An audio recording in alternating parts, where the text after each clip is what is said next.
Cela était prévisible. Les sénateurs gabonais ont emboîté le 28 décembre le pas aux députés en votant le projet de loi gouvernementale portant révision de la Constitution. Sur les 80 votants, 75 ont voté pour, 5 seulement contre, ce qui acte, en attendant la promulgation prochaine par le président de la République Ali Bongo Ondimba du texte, le passage de la Constitution du 12 janvier 2018 à celle en cours de validation. Considérant qu'avant les membres de la Chambre haute du Parlement, ceux de la Chambre basse ont avec 120 voix pour et 15 contre, accordé leur satisfecit à la mouture à eux présentée par l'équipe Osukara Ponda,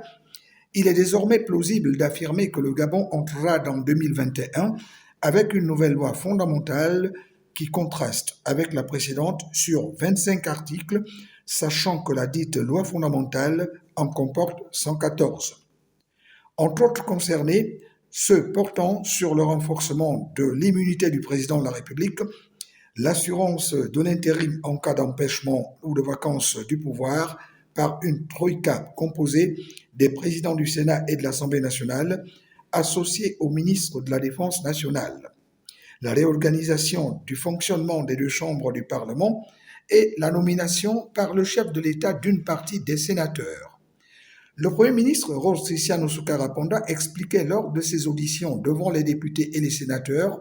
et donc de la présentation et de la défense du projet de loi, que la survenue d'événements d'importance qui ont impacté le fonctionnement régulier des institutions et des pouvoirs publics